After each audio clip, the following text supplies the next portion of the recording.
The Marla and Dave radio experience begins in 3,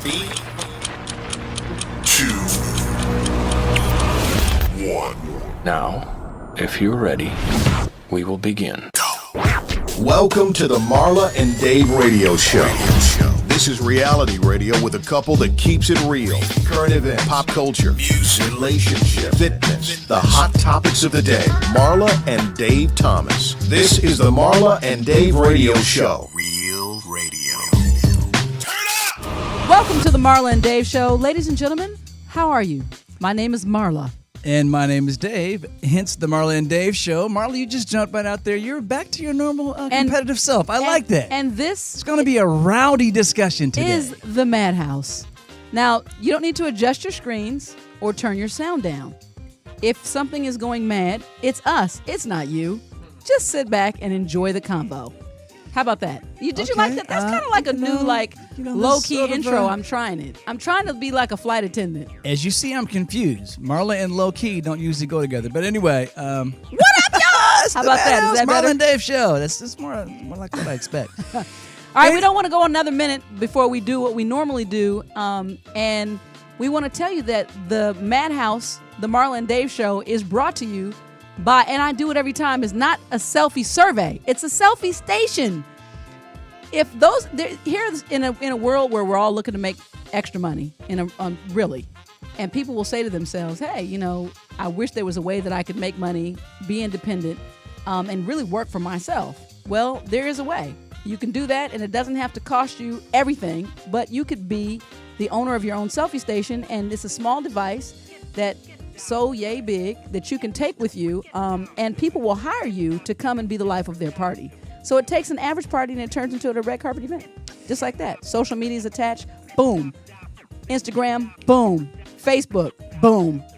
Twitter, boom. The Marla and Dave show wants you to let the selfie station be the picture taker, the icebreaker, and your money maker, and you will be surprised. You see that? It's like I'm a rapper. Yeah, man.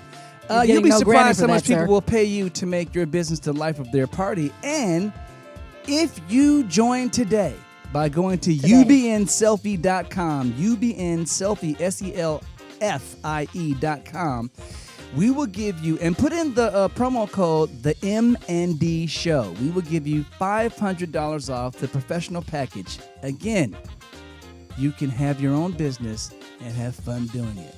ubnselfie.com. The MND show is your code. Get with it today. Dave, can I say something right quick? Yo. This is why I don't stay on time. How am I supposed to see the clock? They're called contacts or glasses. No, or Tony had it covered up. Tony's trying to sabotage me and get me put in Don't try to get out of it. punishment. You know what, Tony? Hit me with my mood song, please. You say I'm crazy, Really? 'cause you don't think I know what you've done. But when you call me baby, I know I'm not the only one. Thank you. So I'm not the only one crazy. You can go ahead, Tony. And today we're going to find out why I'm crazy. Well, I mean, that would be in itself. The fact that you would have a self-admission to being crazy would be a first. Can I have my mood song, please? Sometimes you gotta mirror your best friend, and maybe then you'll find some peace within. Now that is how I really feel about this topic today. I think that, we need to seek an understanding within ourselves, and there's so much outside stimuli going on right now. Marla, what is our topic today? Our topic is really understanding really the world of mental illness, personality disorders. But more than that, I'm hoping today that what we can accomplish is to crush the stigma of being crazy. And I really want to say the word crazy because what is crazy?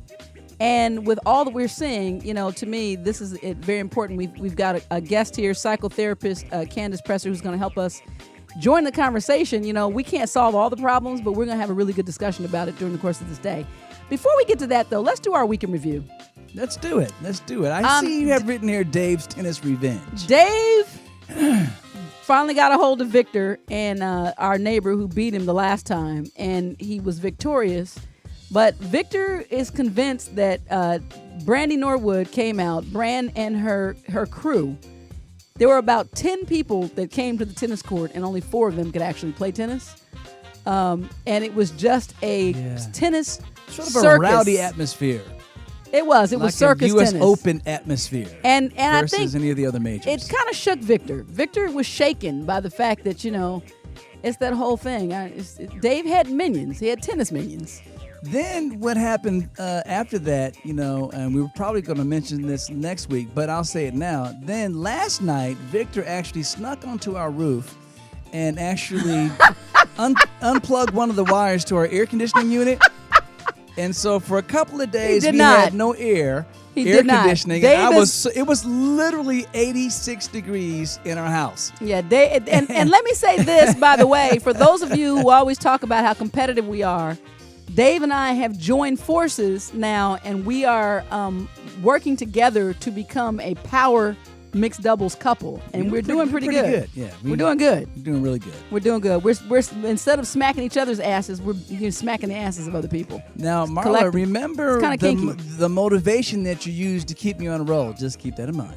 Anyway, I did end up losing a set to Victor last night, like I was saying, because I was just exhausted and heat exhausted more specifically.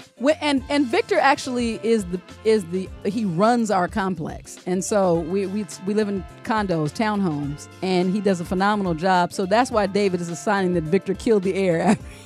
He did after he was beaten, but that's not really true. But what is true that it's been consistently over 100 degrees, and our air has been out for 2 days, and I can promise you I have never felt more like a slave, if it's even possible, before in my life. I was thinking to myself, if I have to do any more work, I don't know if anybody else has ever felt like this, but I just wanted to get naked and lay on the tile floor and just go splailing. Maybe subconsciously I unplugged the wire on the air conditioning unit. I don't know. It could have been me. And then there's our son. And so quickly, you put your fur coat on, so that doesn't happen. Anyway, right quick, let's go over the DNC. The last week was the DNC convention. Yeah. Right. And man, the speeches of those that are diplomatic, enough can't be said. Enough can't be said. I mean, to me, it's like fire ants. Donald Trump talking to me is like fire ants in my ear. President Obama, First Lady Michelle Obama, anytime, even Hillary's speech, just very powerful information. Captain Khan's parents, that's Captain Khan's actually parents, generating yes. a lot of media attention right now with the whole back and forth with Donald Trump. Makes absolutely no sense. But again, those speeches were on point. Yeah, they were great. So, I think that overall, it's interesting to me that with this type of a race, you really can't even get into your agenda as much as you have to kind of speak to the emotional state of the country and combat the whole machine of manipulation that's going on, and try to get people to me, this is a race of please use your common sense. Well, again, I keep saying we're so inundated, and we're so intricately woven with media, social media, and general media in general, is that you can't separate the media from what our actual opinion is. And so to manipulate the media is to manipulate public opinion, is to manipulate the political spectrum, is to manipulate everything else. So it's all tied together, and it's becoming a mess. Well, we're going to keep our eye on the race. We're coming down to the wire. But in the meantime today, it's no better time than to discuss this particular topic. So we're having this discussion today with psychotherapist Candace Presser, who has joined us. We appreciate that. This conversation is long overdue. Statistics are saying that 1 in every 4 or 5 people are affected or afflicted by some type of mental imbalance or mental disorder, personality disorders. We keep witnessing devastating incidents of gun violence, and almost always at the back end, there's mental illness in that profile, is a part of the killer's profile. So we're all going to do ourselves a favor, and we're not helping ourselves by muting this conversation. So today we intend to have it. Stick around. We'll be right back. You're listening to the Marla and Dave radio show on the Universal Broadcast Network. Current events, pop culture, the hot topics of the day. It's time for MaD News on the Marla and Dave radio show. Ladies and gentlemen, Marla and Dave. Dave, can I tell you something before we start the news? Yeah. I have to tell you what's really funny. Here's why I've been messed up on the clock. So look at the clock right now. Yeah, I'm looking at mine. It Says the says same thing. 6:10, but this is the running side. Oh, time of day. You're looking at the wrong thing. I'm looking at the wrong thing. That's why I've been late to the show for the last month. I see right that. there. I see that. Okay. Well, I'm glad you're on track now. I'm on track. Anyway, so today this is the MaD News. And the other thing I wanted to tell you is I'm really getting off on being able to just flip the papers like on the news desk. I'm seeing that. It's like you're real. It's like, yeah. Legitimate. It's like baby Cronkite. That's me. I'm just Marla Cronkite. I'm doing my thing. Yeah, that's right. kind of old school. That's right, because these are real papers, don't you know? You jumped past the Dan Rather era and went straight all the way back to Cronkite. A tree was involved in this. Anyway, 3 news stories. Are you kidding me? He said, she said, always something involving some celebrity dish, and agree to disagree. Are you kidding me right quick? A skydiver lands an impossible jump. This man dives without a chute, and he lands in a net. So he jumps out of plane. 25,000 feet. It's impossible for him to be black. Jumps out of a plane. I'm just going to throw the race card. His name Black was people don't do these Luke stunts. Akins, and apparently they were filming a special for Fox. And it was right here in Simi Valley in Southern California area. See, and he when that goes all bad, like who comes up with the calculations and the mathematics to even attempt some foolishness like that? Well, I would assume for insurance reasons, at the last minute they said you had to have a parachute. So the whole thing almost didn't happen. And he wasn't jumping out of a plane. He was jumping out of a helicopter, so there would be a little less things to deal with, like wind and drifting, and make sure you get in the right place. But he did it, and he came down. He was killing it, flipping around, having a lot of fun. And all at the nationalities last minute, are getting involved in craziness. And he landed on his back on a 100 by a 100 square foot net. Great. Literally suspended above the ground.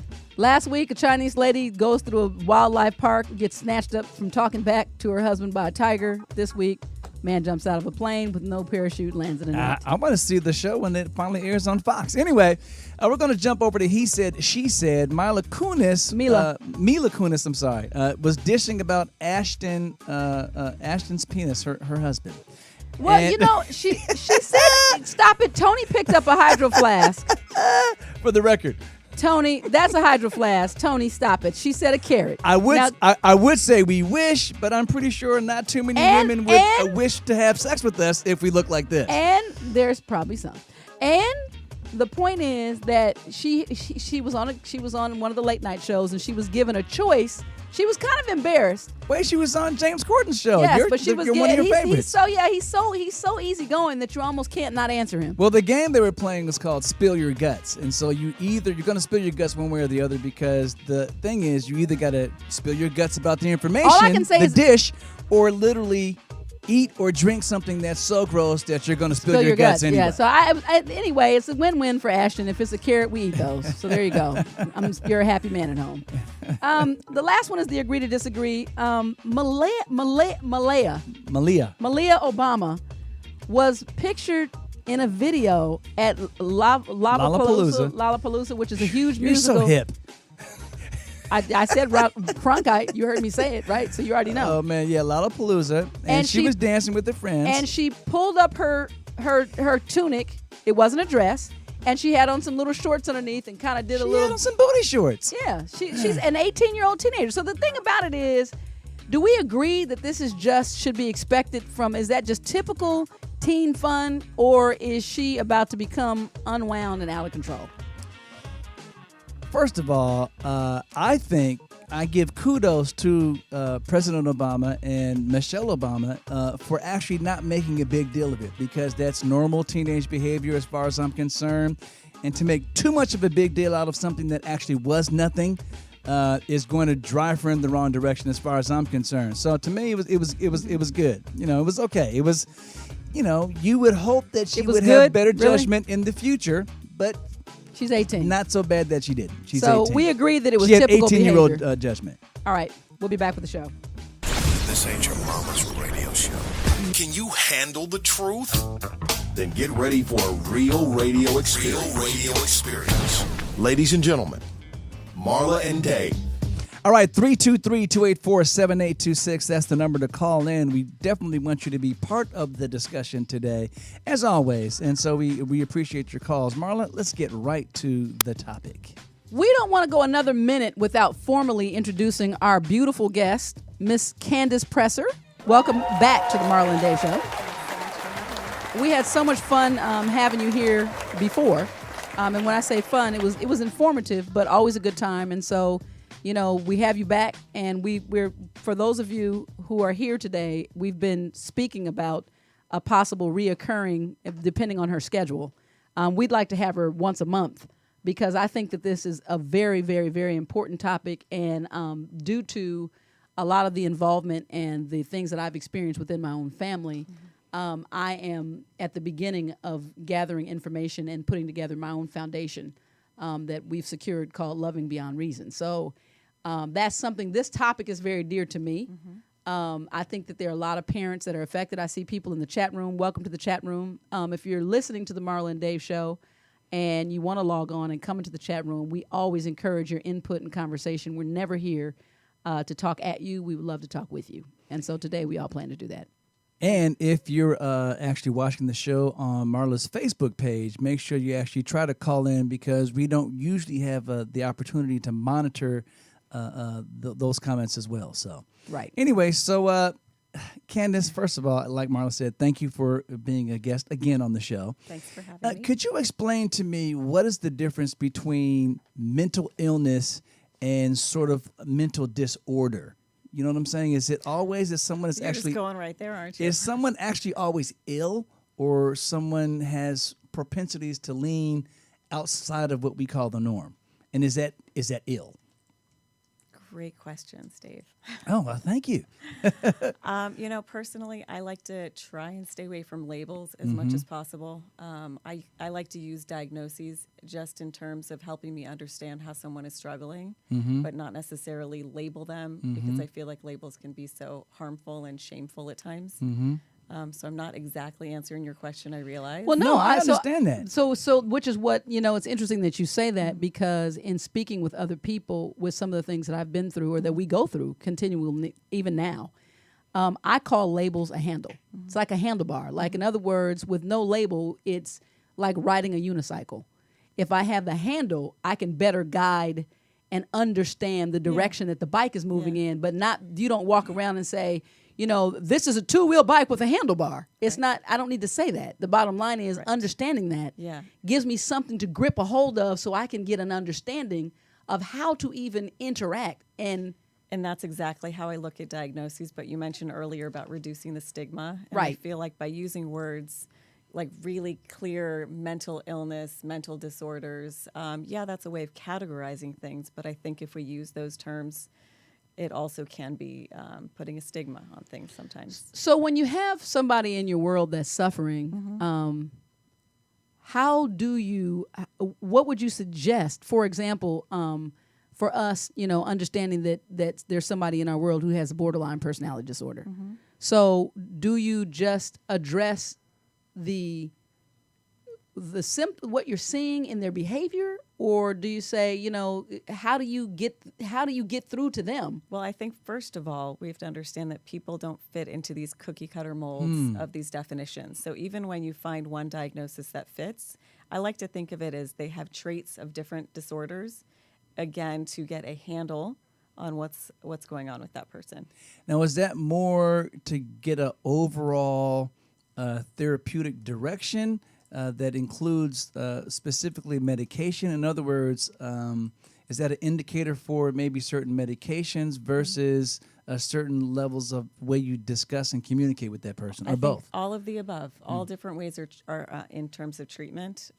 Once you have a handle of what's going on and what different traits you're seeing, what behaviors you're seeing, you can figure out what diagnoses it might be. But again, we're talking about the brain. And so there's no cookie cutter, oh, I see this, take this at this dose, and that's perfect. Sometimes it's a hit or miss, and same thing with different treatments. Yeah.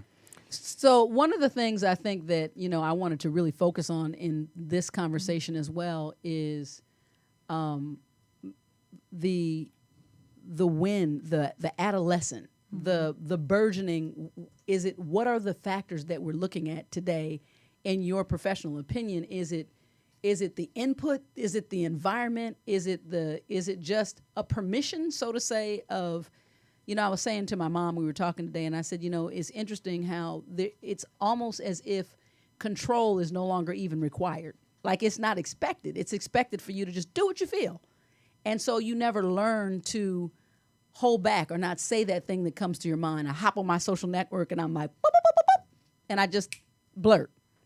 What is it? That concerns me.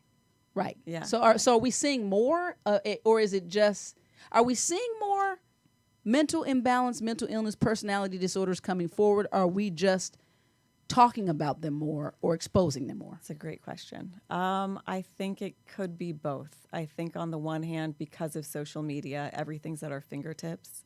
And so we have more access to see things so much quicker, more access to interact with people. People are so quick, like you said, to post things, to not really check themselves and think about the fact that they're putting things out there.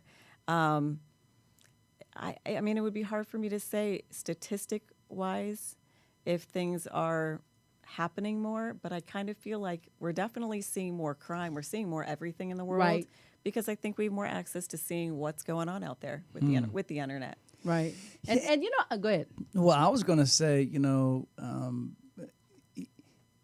maybe I need to start by asking the question, what is the difference between a personality disorder versus what we would say is maybe mental illness? Or, you know what I'm saying? Am I asking the question correctly? I hope you understand what I'm saying. Well, the thing is, according to, again, our diagnostic manual, the DSM, personality disorders are listed. It's part of a category of mental illness, if you will. So it's a different kind of mental illness. So the way that they categorize things, or the way they used to at least, is on different axes, if you will. And so personality disorders would fall under axis 2. Okay. And explain what. I think the one thing that kind of makes those a little bit different is no medication. There's not a medication to treat. It's a behavior issue. Personality disorder. So it's something that you diagnose after the person is an adult. It's not something that you diagnose while they're a child, because a lot of times the things that you see in personality disorders might mimic things you see in a teenager. And so it's really hard to really put your thumb on that and say this person has got. So, and that, I'm glad you said that, because I was going to say, typically when you're dealing with a personality disorder, and I know that because of the things that have affected our family, I've done a lot of my own study. You can always shut me down if I'm tripping, but Dr. Marla, yeah, not. but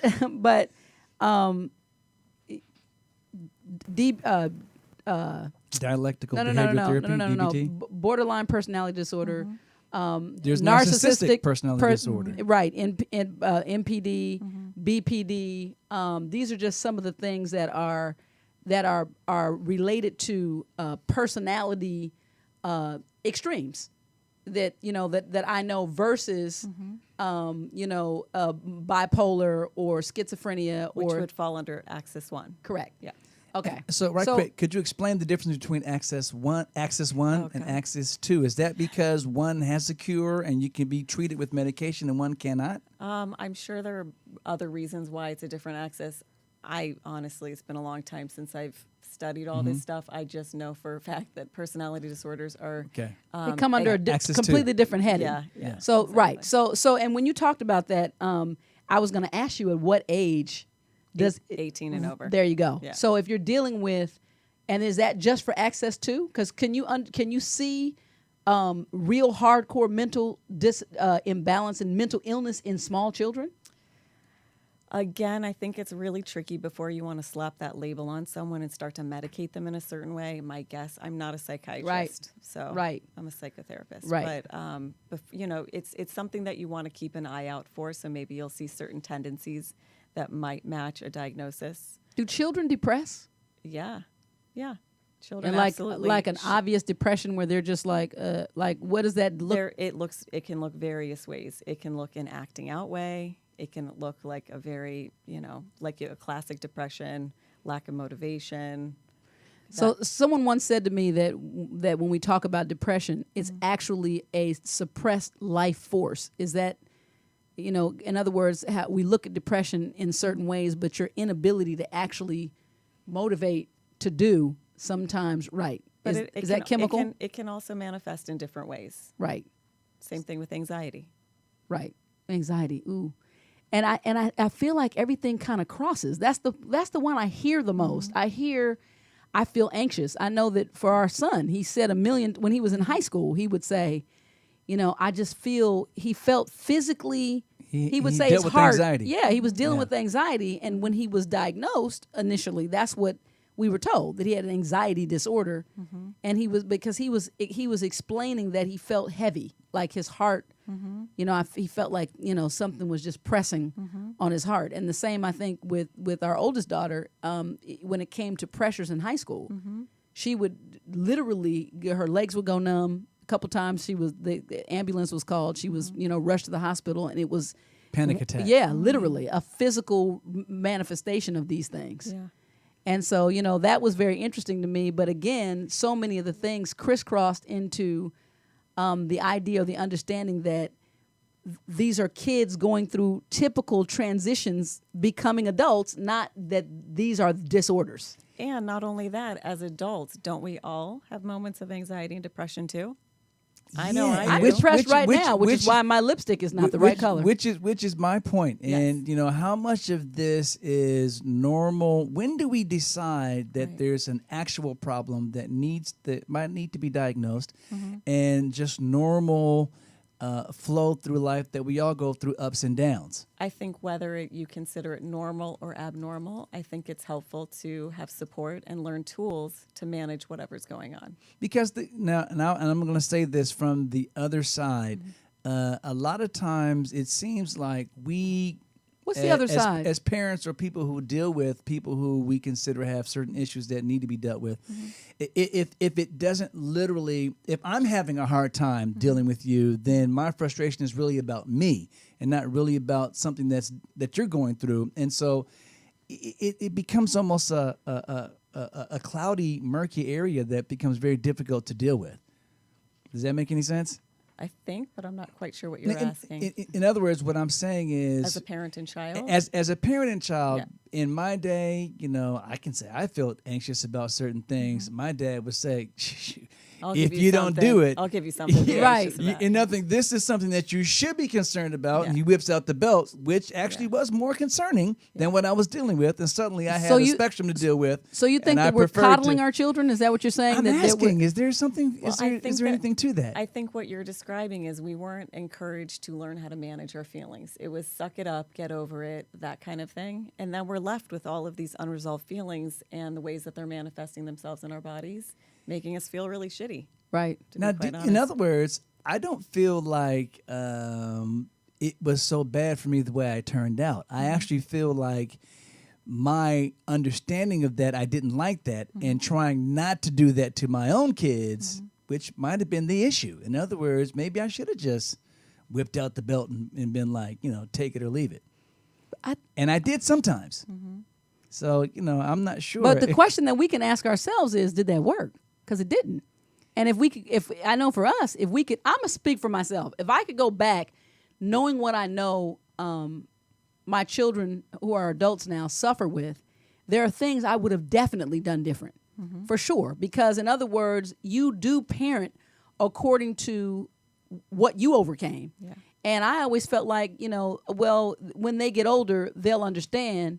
But in reality, when you're dealing with somebody who doesn't see things the way you see things, what they felt was separation and rejection. And there was that in itself didn't, because they're unable to reason the love behind the information, it became more of a cavern of separation than any day of the week than it has ever been a help, because they're unable to see, hey, this was done because they love me. This is done because they wanted me to grow up. This is done because it's better for me to be over here than over here. Well, even if you understand why something is done, it still has an impact.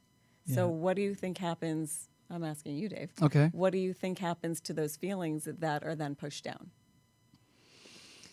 I know for me, eventually, years later, my dad and I had to eventually deal with it. I was grown, married. My kids were, already at least Monique was in high school. Well, let me interrupt you for 1 second, if I may. Okay, please. So whenever you would express a feeling and your dad was basically like, get over it, doesn't matter, suck it up. How did you feel about your feelings? I felt like he didn't understand me at all, and only his opinion counted. And until I got my own ability to be my own man, that's the way it had to be, which was, to me, almost appropriate motivation for me to get to the point where in my house, when he came to me and he then said, tried the same thing, I'm like, well, the tables have slightly turned here, and I'm hurt that you feel that way, but it's my house. So the really good part about the way your story turned out is that you had enough self-esteem that you were able to, when you became an adult, have your own opinion and know that your opinion mattered. Then that leads me to the next question. Is self-esteem something your modicum of self-esteem, is that something you're born with? Is that something that's nurtured? Is that something that, in other words, where does that come from? I think all of these things that we're talking about, whether we're talking about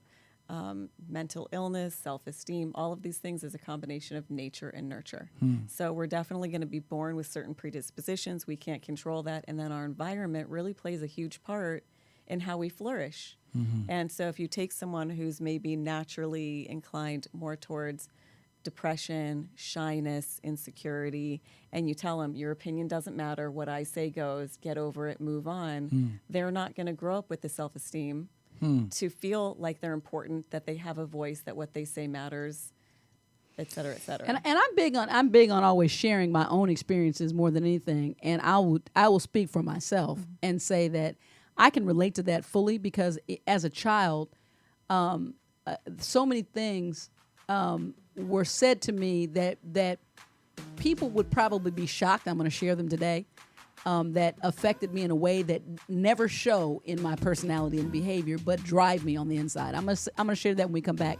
So don't move. We're just getting into the show, breaking down the stigmas of mental illness and personality disorders and imbalance. We'll be back.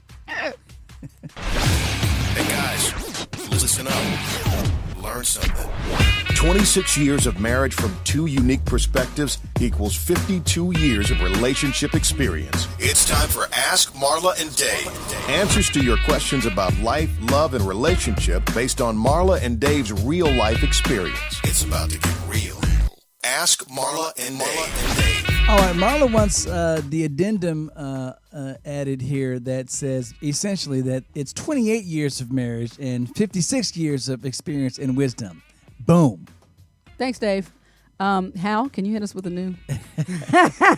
So the question for the Ask Marla and Dave segment today is, first of all, let me explain the Ask Marla and Dave segment. That's where you write you get on the website, www.marlandave.com, click on the Ask Marla and Dave tab, and you can write a question that you can kind of slip right through all the other stuff and get right into the show, and we will answer your question directly right here on the Marla and Dave Show. So the question this week is, hey, you two, hey.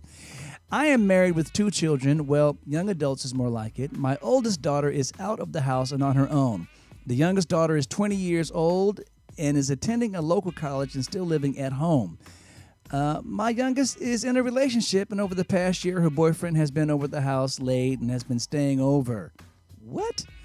Okay, my husband and I both allowed the overnight stay. Tisk, tisk, tisk. As long as they were staying in separate bedrooms. Now my daughter has asked if he can move in due to hardships with his family. I think this is a recipe for disaster. My husband seems to think we should help him out if he's willing to abide by our strict rules. What do you think? Wow. I think it's a new day. It's a new day. I think that if it sounds like, number one, as a couple you're divided. That's the first thing. Number two, I never think that it's too late to turn back on a precedence, no pun intended, presser, that you may have already set. I think that certain liberties to me go along with certain responsibilities. And when you can have somebody move in to me and become responsible, then you can pay your own bills. So that's the way I look at. That's the way I was treated. There are always exceptions to the rules. I had a baby early, and we were never allowed to live with my mom. But when my mom was helping me with Moniece when she was an infant, her dad was able to come over and stay and help with the baby. But we had our own place. So I just think that's how I think this is a mistake. A long way around the block. Don't freaking do it. Yeah, I think. Say no. I think that you were letting. First of all, like Marla said, you weren't on the same page, and you kind of let some decisions get made before getting on the same page. That's the first mistake. I also think that this will be a mistake, and I think that you should help the young man if he truly has a need. On his own. In any way that you can, but that doesn't necessarily mean live in the house with you, because there are going to be plenty of times when, as parents, you're not there, and the children will be in the house alone. Recipe for disaster. Right. No matter what the age, in my opinion, until they're married. Back to the show. Welcome back to the Marla and Dave radio show. Marla and Dave want to talk to you. Phone lines are open at 323-284-7826. 323-284-7826.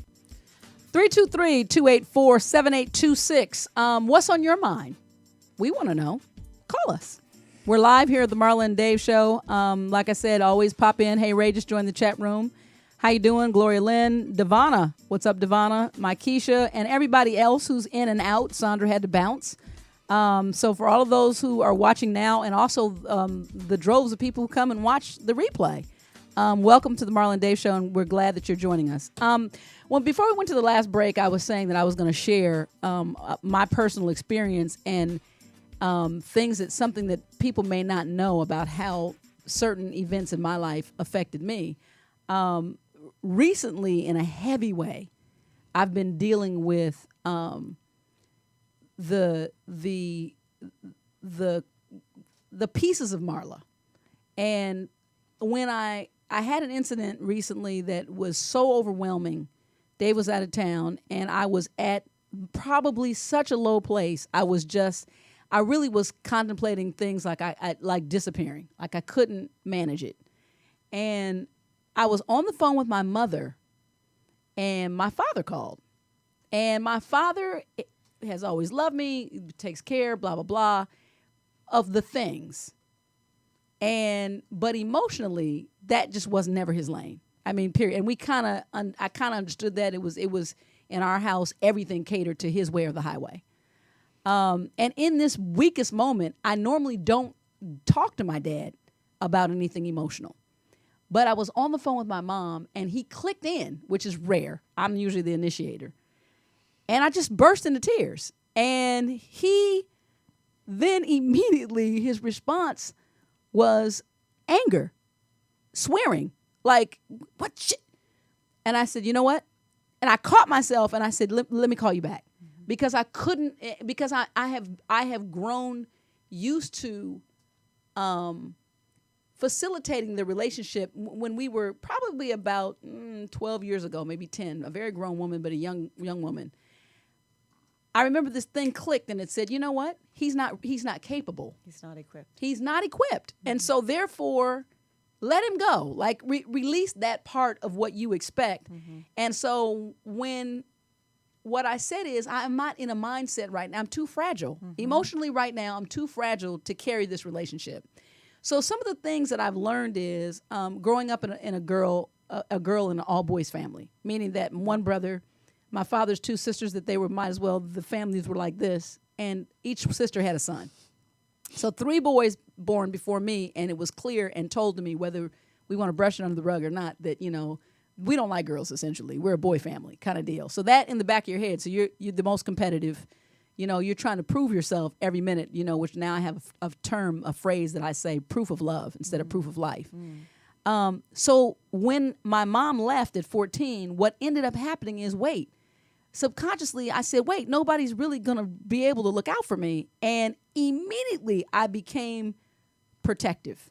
I moved to protect myself, and the comedy came as a shield. Comedy was a shield to keep you from getting in too close, because I was way too weak and way too vulnerable.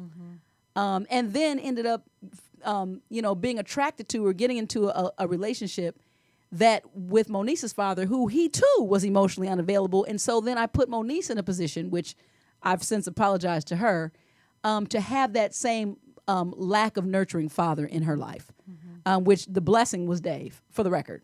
But it's weird, because when you see me and you interact with me, it's the last thing you would ever think about me, that I have that much fragility. But so I had to learn this way of living out, so I could thrive and survive, because it didn't feel like it was okay to ever just, be the kid, be the girl who just says, "Oh, Dad," and he just hugs you. It's okay. It's gonna be okay, baby. It wasn't that. It was essentially sack up. So sack up became the order of the day. So that's interesting, because you do find ways to get past it, and that's a true. But how much of that is a shield, but also a way of you not actually dealing with it yourself? In other words, you're shielding yourself from the actual issue. Because because it is. It's both. But the other thing about it is, it's a self-fix.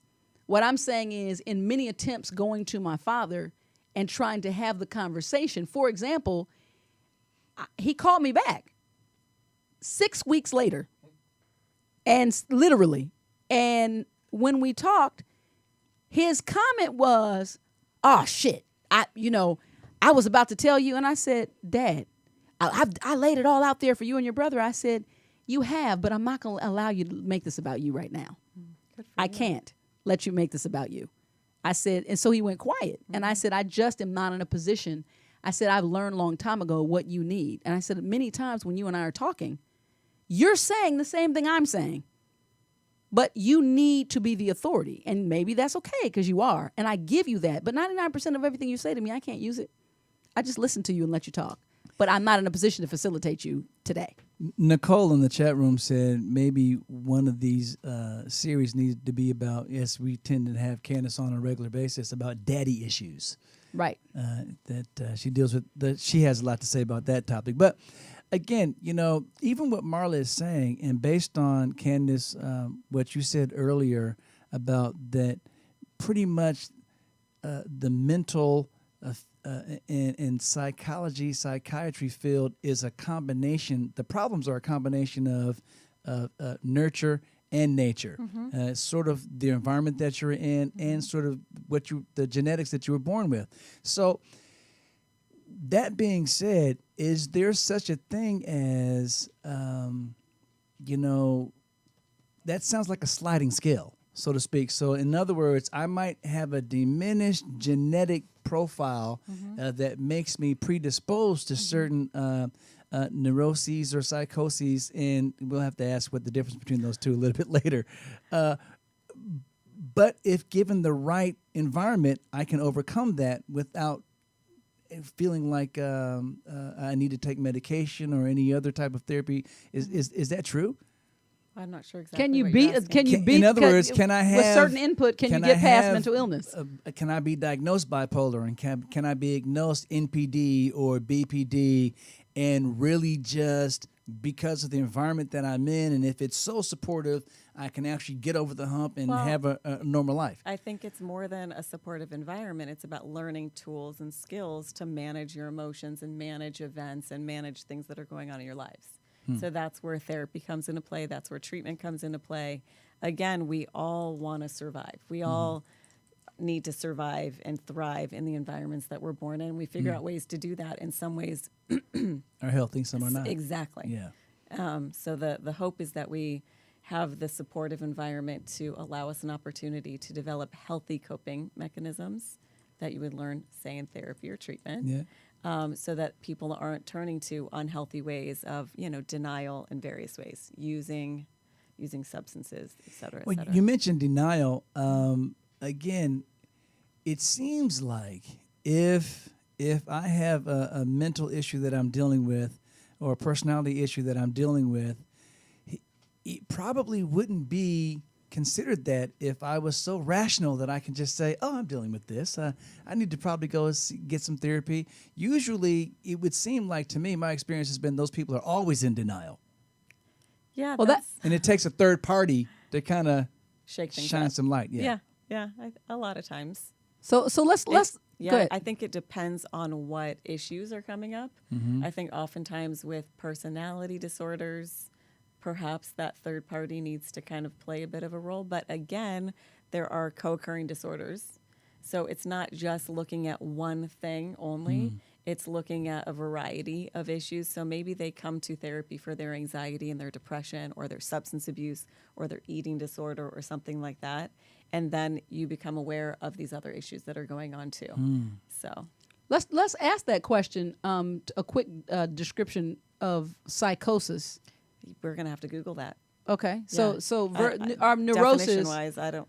Yes. So even from what I understand, a neurotic, is there a chemical imbalance with the neurosis and a I'm tripping. I have no idea. Neurosis being. Let's look that up though, because I think that, and I don't maybe Can you I'm pull using. that up for us, Tony? I don't want to give false information Okay, here. right. I hear you. I So honestly, in my practice, I don't use terms like that. okay, So that's fair. That's fair. But so let me ask you a question, Candace. Mm-hmm. What would if you were sitting with someone and A client. what would be in your world a clue that a person may be suffering with a personality disorder versus a bipolar? Like, what are some of the things that, like, is there any one thing that you would say, odds are, if this person does blank or is behaving like blank, this is a good place for me to start? Okay. So in terms of, say, Let's just say BPD. So if you had a Borderline. borderline.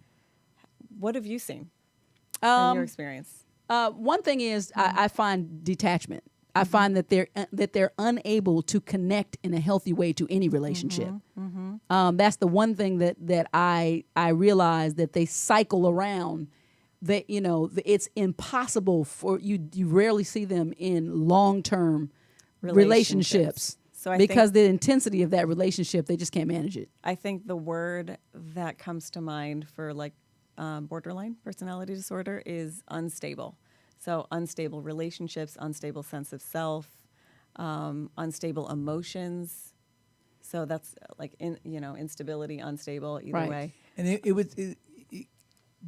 it sounds like when you explain it that way, it seems like the unstable sense of self kind of leads to everything else. Because It's all connected. if I'm different tomorrow or 5 minutes from now than I was just now, my relationship to my environment is going to immediately change.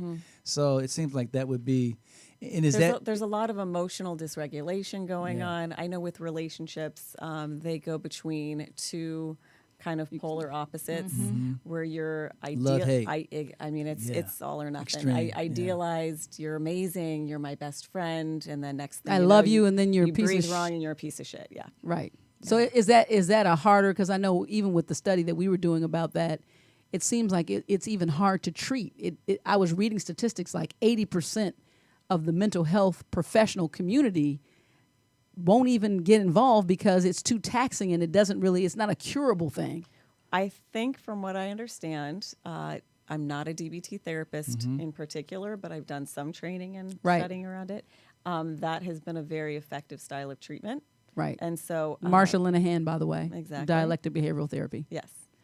And so that would be definitely, I would recommend working with a therapist that specializes in DBT, being at a treatment center that specializes in DBT, and they do exist. How do you get the person who? The other thing I would say, from my experience, is that it's never them.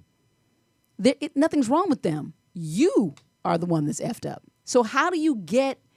Is there anything you can say to help us get that borderline that might be in our life to our loved one, to be able to accept this therapy, because from what I'm also understanding, it is a continued dialectic behavioral therapy.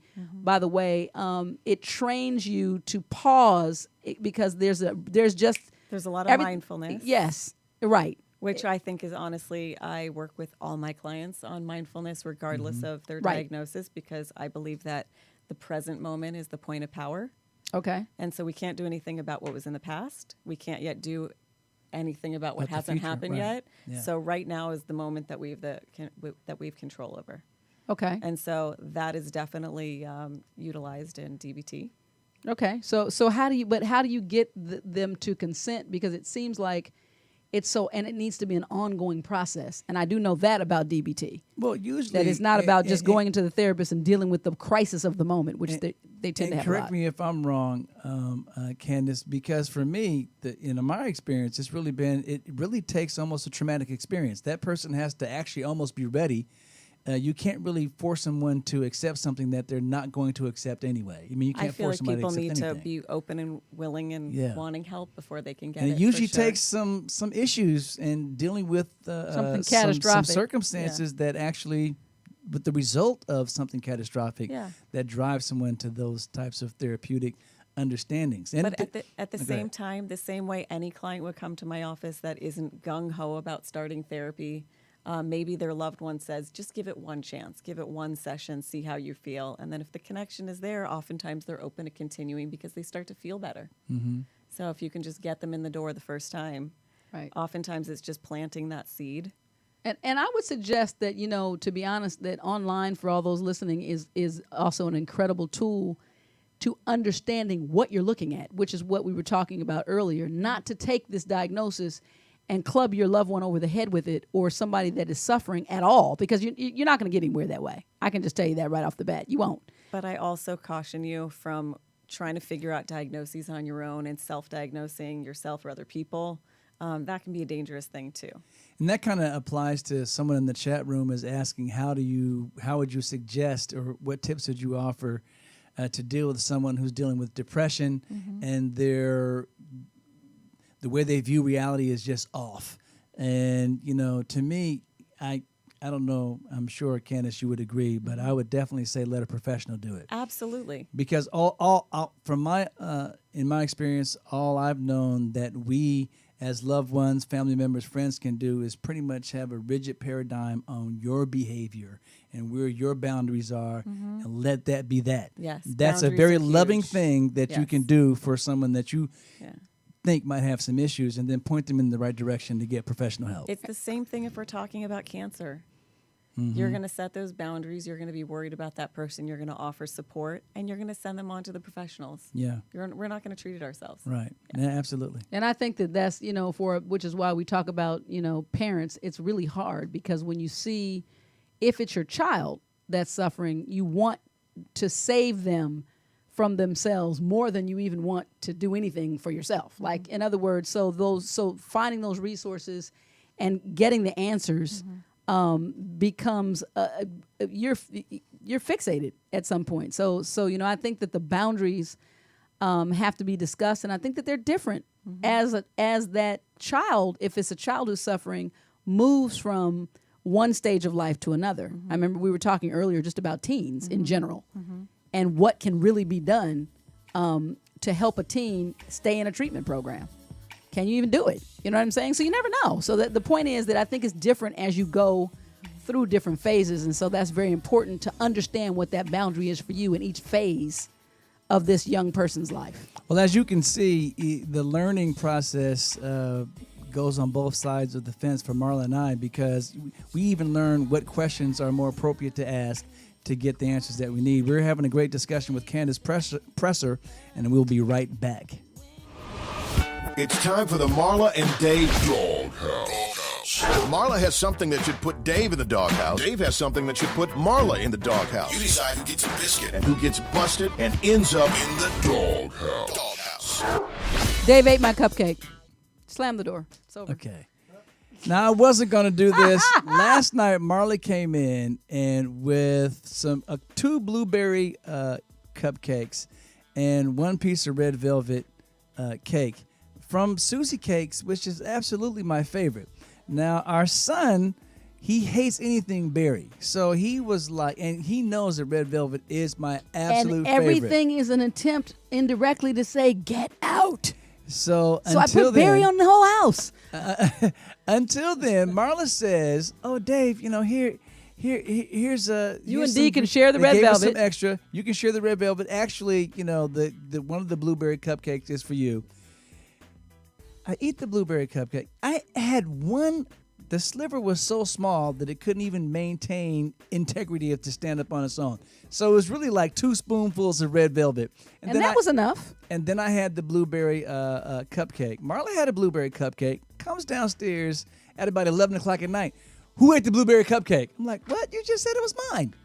Doghouse, Dave. No. Lick the biscuit. Not the doghouse. Lick the biscuit, but eat the bone. Now, this one might Suck the bone, sound, Dave. This one might sound extremely a traditional argument between men and women, husband and wives. But Marla says, hey, you drive.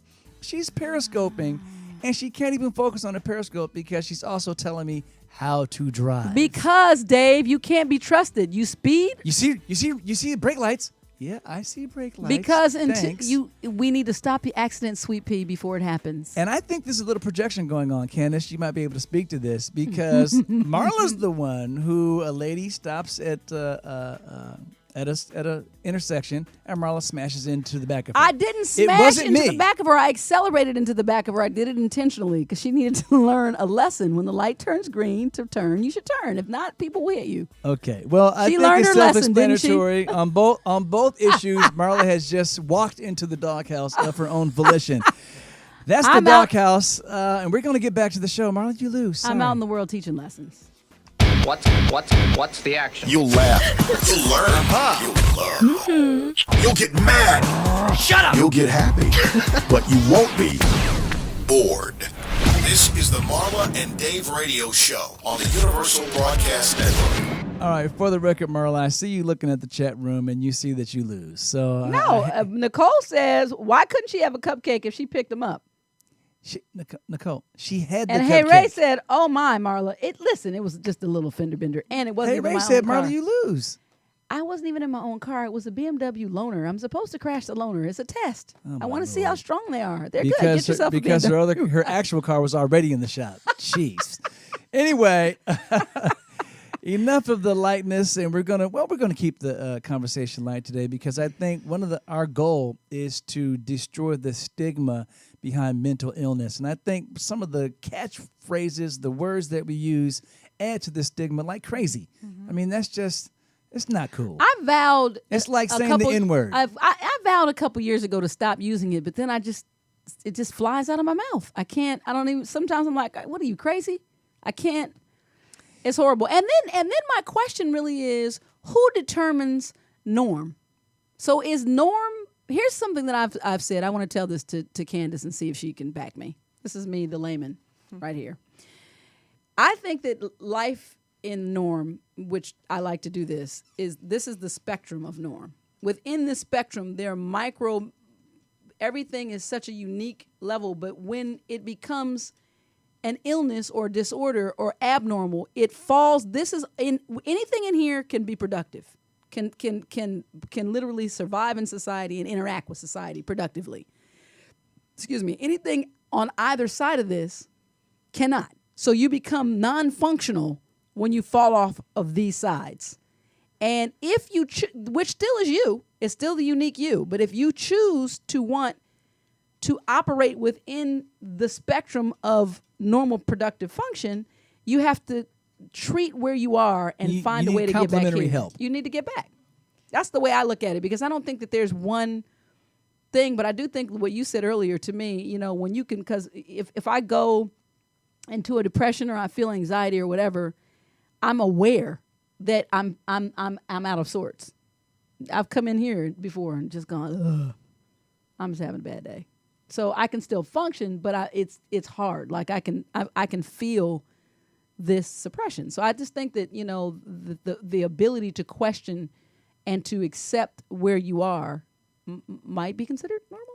I think I like to avoid the word norm or normal because I think there is no real normal. So I'm not a normie. We all have different normals, Right. But I think the key word is functioning.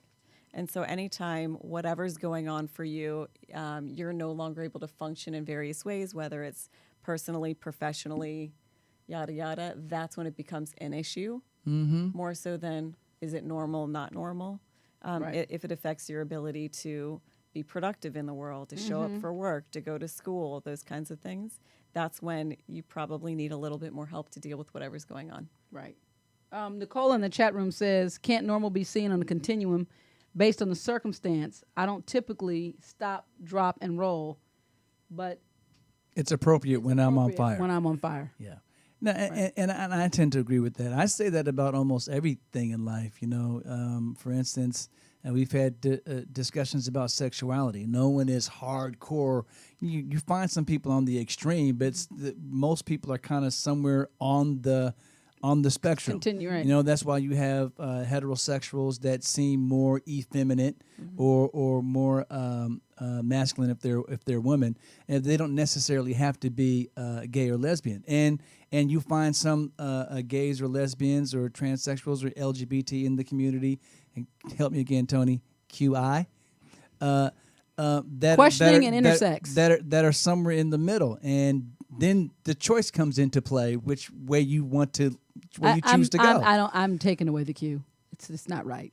Questioning. Anyway, what I'm basically saying is, What do I it's do with very rare that we find, especially these days, and that's another question: is it more of the media making things, or social networks making things less definite than it used to be, or exposing the continuum, or because it's always been there, or are we being fed the option of the continuum so we can choose it? You're asking me? I'm asking your opinion. And the continuum of what? Of Exactly. anything, whether it be, for instance, let me take it back and keep it in the realm of psychology, mental health. And so there was a girl in the news, and I actually lobbied to have this part of our news segment, but Marla overruled me. He ate my cupcake. I'm gonna have to work on that. Anyway, Suck the bone, she Dave. was 14 years old. She didn't like her brother's girlfriend and felt that the brother moved out of the house based on the fact that he was more into the girlfriend than he was into her as a little sister. She goes over to the girlfriend's house, basically attacks her while she's sleeping, smashes her over the head with vases and bowls that were in the room. The girl's pretty much almost unconscious, and she then picks up one of the shards and asks her as she stands over the body, would you prefer to bleed out or just die? Oh, my God. And so the girl had the presence of mind to say, yeah, I'd rather bleed out. So she slits her throat and says, enjoy the afterlife. And so to me... She lived, though. And she lived. The victim lived. But at the end of the day, is that more of a thing where, it's becoming more acceptable to just give over to your impulses with today's youth? Now, that's extreme. Yeah. You see what I'm saying? And so to me, because I'm looking for a reason why we're getting so much more extreme behaviors that seem to pop up in the news. And so I'm asking, is that continuum being fed by the media?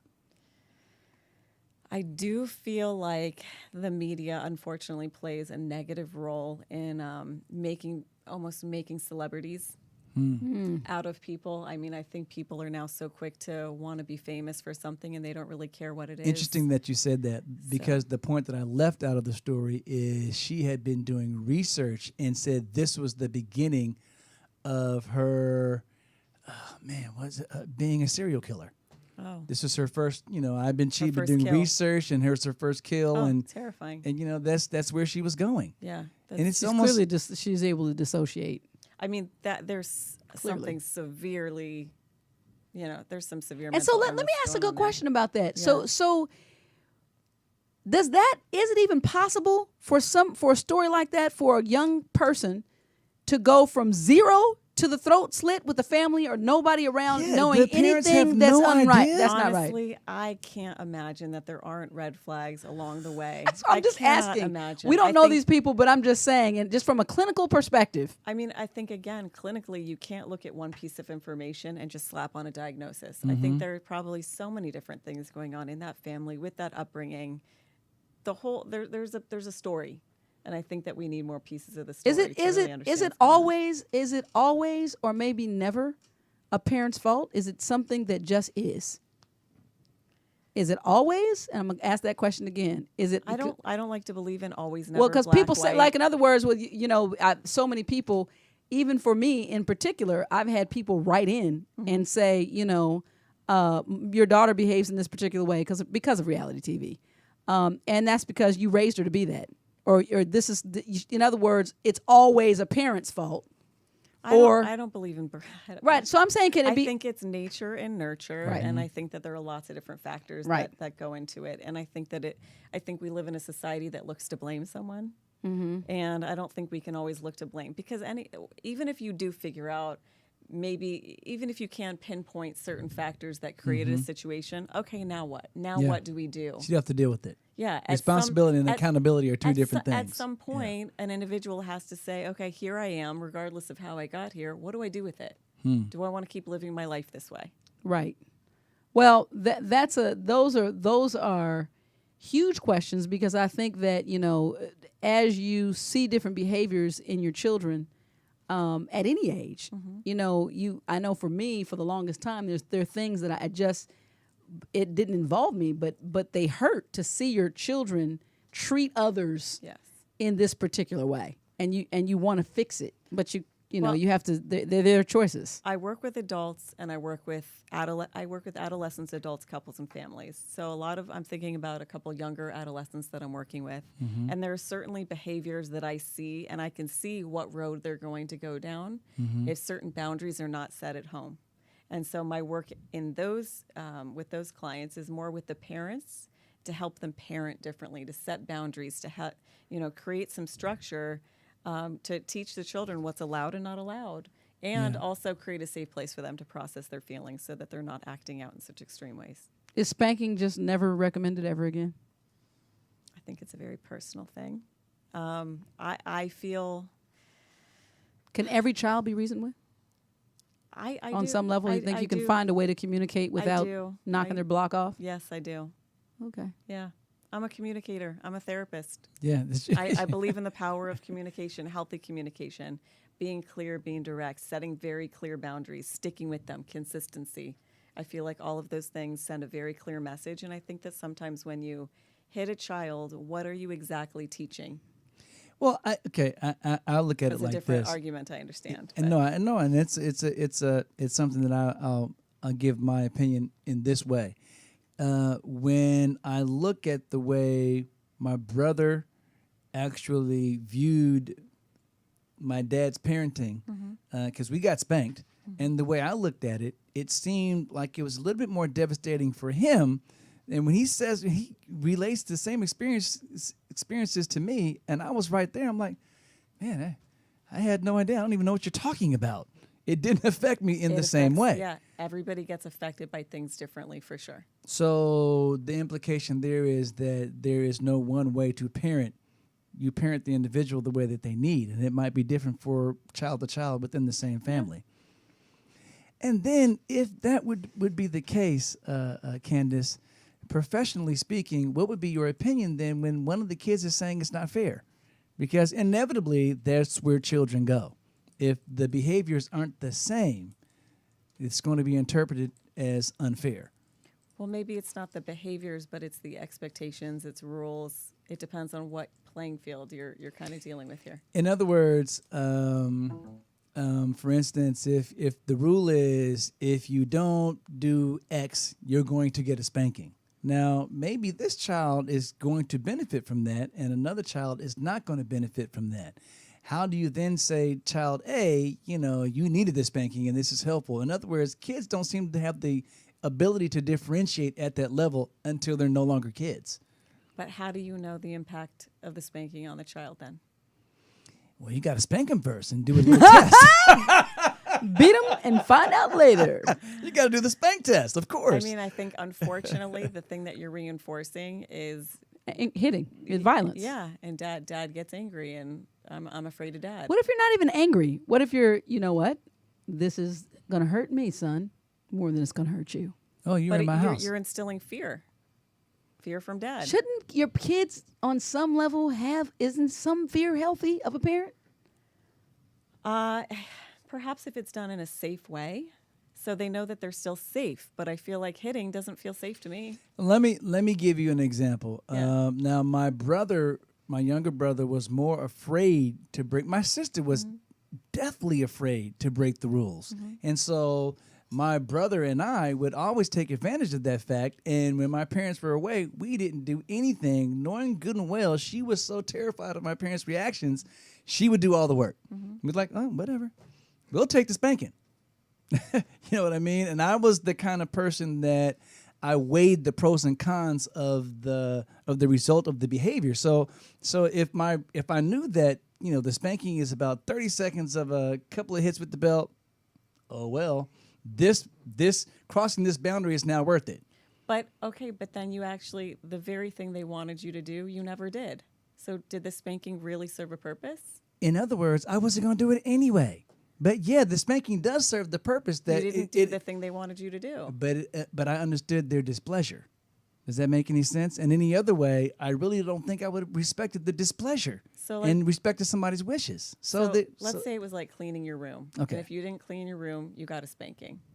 So you were like, screw it, I'll take the spanking. Well, then what happens tomorrow?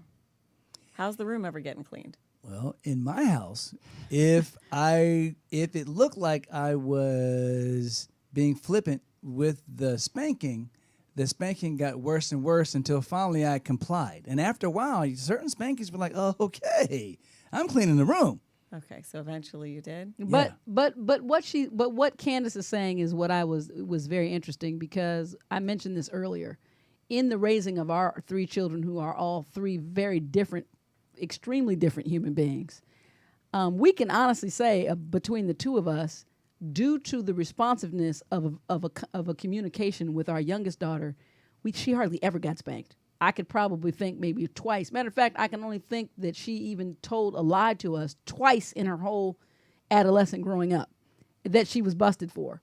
So what I'm saying is, and at that point I almost was applauding, because I was like, she's normal. Because I mean, she was just not exhibiting anything but, yes, father, yes, mother. It was a very weird thing. But I look back now in retrospect, and the way that I would have done a lot more reasoning with Moniece than we did corporal punishment type stuff, because, what we see now as well is a lot of rage.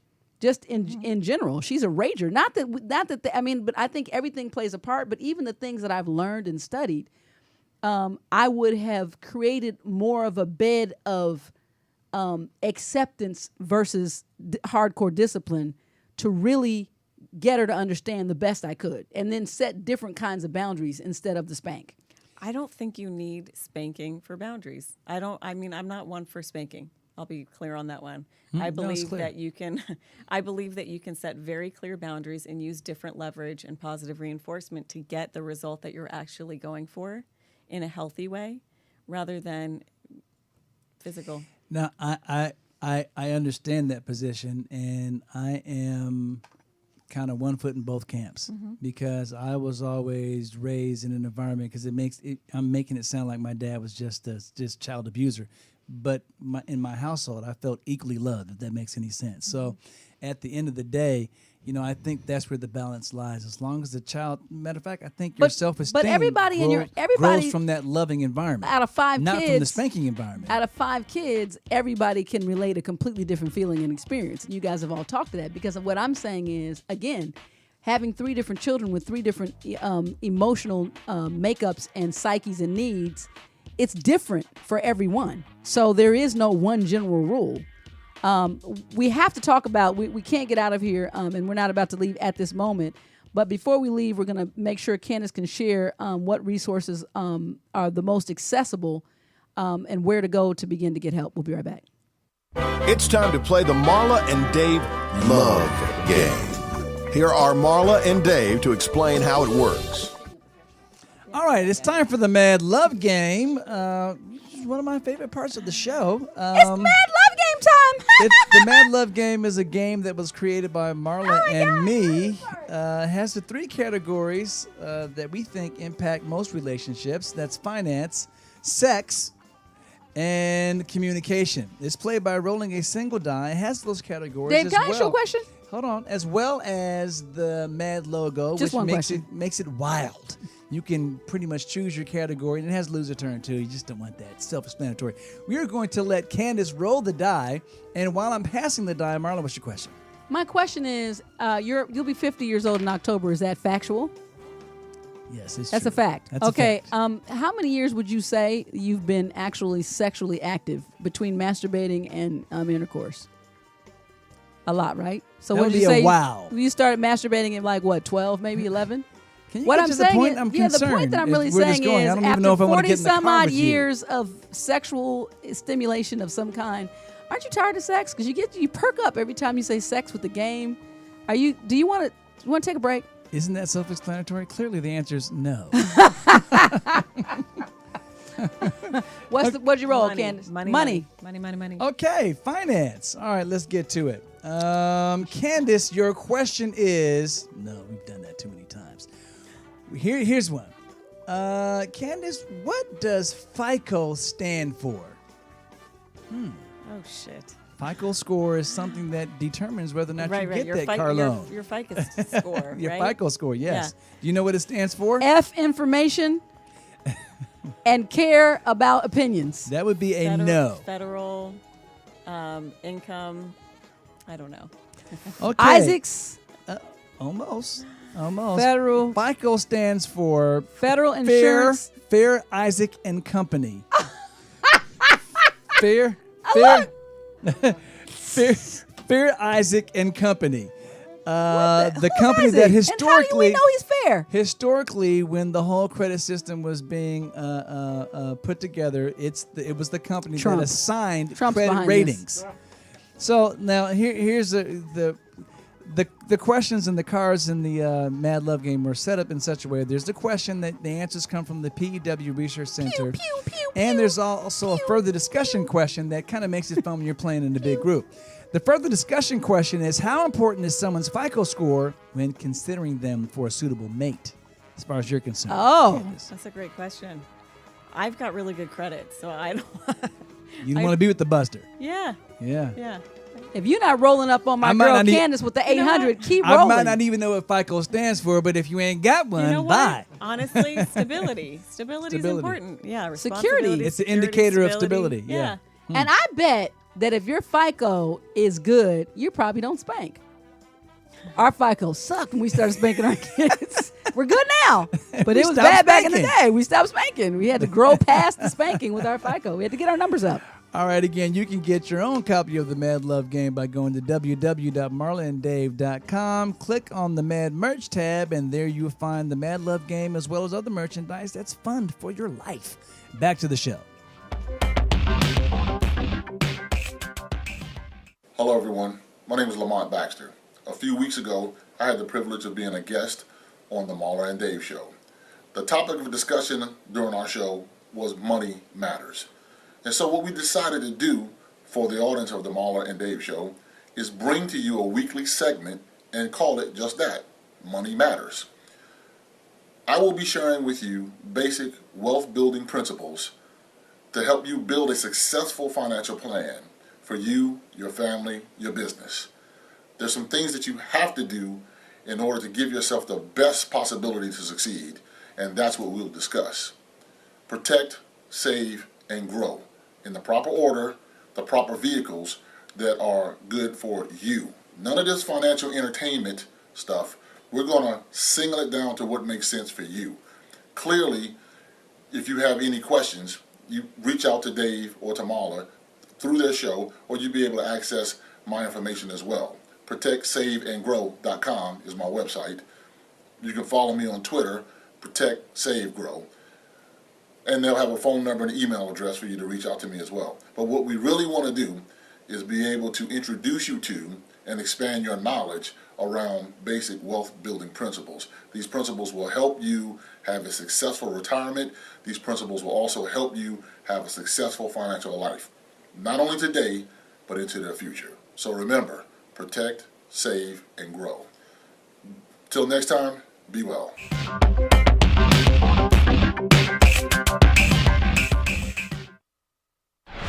David is a thinker. I never do anything without thinking about it first.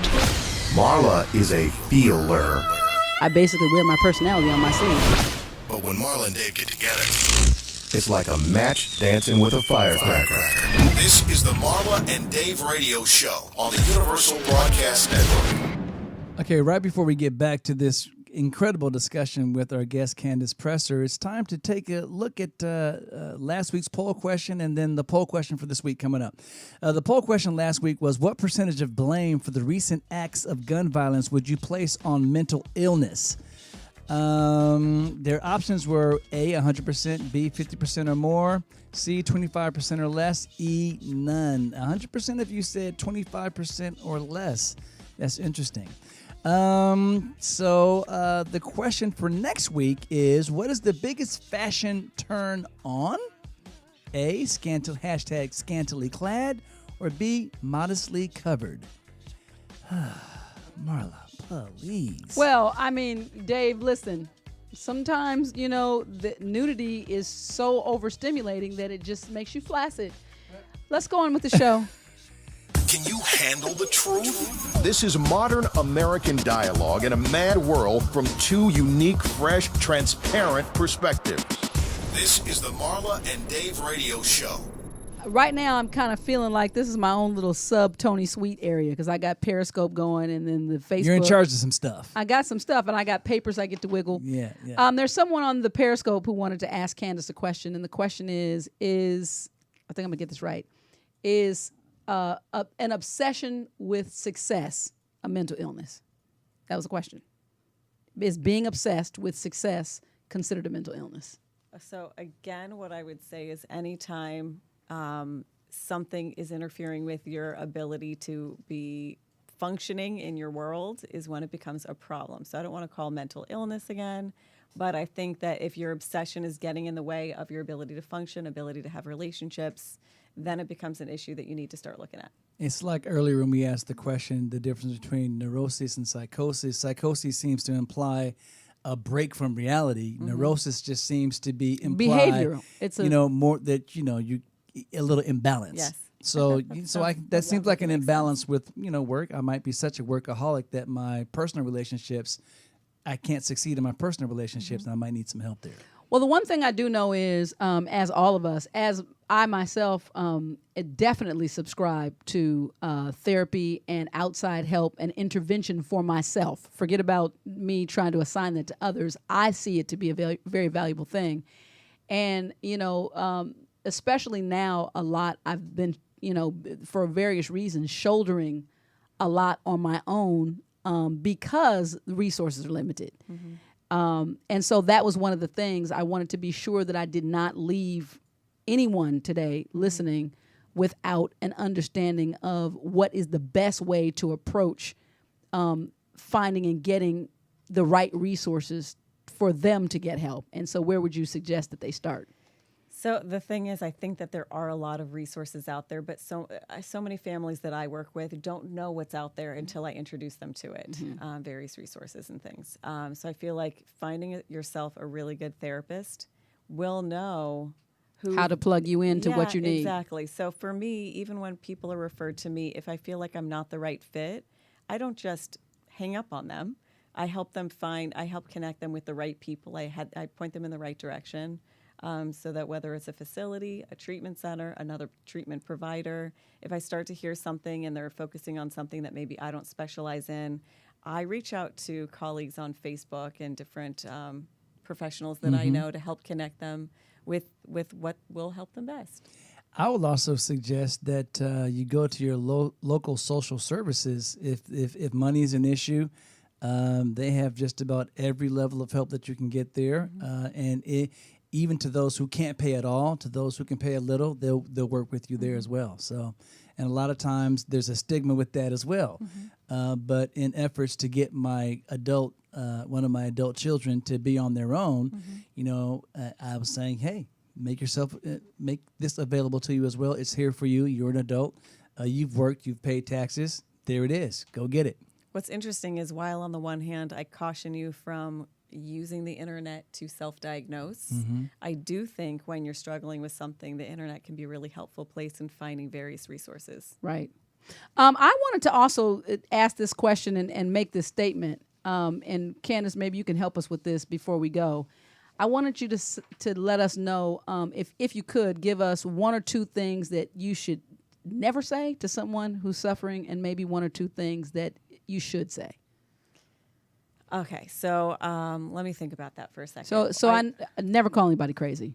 I'm going to say that. Like, in other words, I would think that something negative, that would be just a comment. So you're saying you apologize for constantly calling us crazy? You're crazy. But yeah, I'm sorry. See what I mean? You know, the words that are coming to mind for me right now are compassion and kindness. So I think if you're coming from a place of compassion and kindness, you're not going to lash out on someone and call them crazy and things like that, because it's about being supportive. Okay, one of the things as well I'll share, just with dealing within our family, which we learned, is to say, I understand how you're feeling. In other words, acknowledge that even though their emotional state is not something that is yours, I'm sorry you feel that way is not that you have a problem. So that was something that we had to learn. That's hard for me, but it's... Now, let me ask you this, Marla, because that I was raised with that language. And when we first got married, you said that would get on your absolute last nerve. Yeah, well, because you would say things to me like, now Candace is going to have to become a marriage counselor. You would say things to me like, I'm inclined to not let you. And I'm like, who are you inclining? You can't incline me like you're my daddy. He would, but I didn't like the semantic of your the way you spoke was in verbiage of authority, like you were an authority over me. Okay, Candace. This is probably more for a doghouse for next week or the next time you come on the show. But what Marla's referring to is essentially this. When we first got married, we were driving across country, and Marla made the rules. So Marla actually was the authority. She laid down the paradigm with which I was operating in. And so when she tried to come outside of that, because, of course, the rules don't apply to Marla, I said, no, I'm inclined to just stick with the rules, but go ahead. And she got mad.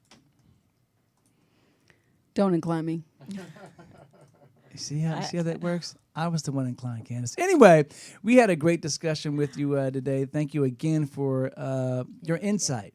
And thanks for a lot of having me. people, right quick, explain the difference between a psychotherapist and, say, a psychiatrist or a psychologist. Well, psychiatrist prescribes meds. Right. I don't do meds. I do talk therapy. Okay. And so essentially that's what a psychologist will do Behavioral too. modification. Well, and talk therapy, understanding underlying issues, learning coping skills, but I don't give out meds. Okay. That's the biggest difference. Okay. But thank you so much for having me. This was awesome. Yeah, we're going to keep Great. doing So it. we've got a question here before we got a couple of minutes before we go. Gail is asking. She says most people don't know where to start looking for help, whether it's mental, family, or marriage therapy, when they don't have access through their insurance. So is there? And I just said that, Dave, you mentioned Social Security, like to go to your government social services office in your neighborhood, and there's every level of family, individual, mental health. Those services are readily available. And it depends on where you live too, but there are going to be different types of family service centers that offer services for a sliding scale. I've worked at them before. They're a county. Different county programs, so it depends. Is the saying true in therapy? Like you would say, you get what you pay for. So is there any? Does that ring true or no? Like, in other words, if you're getting a general treatment, is it scary or not?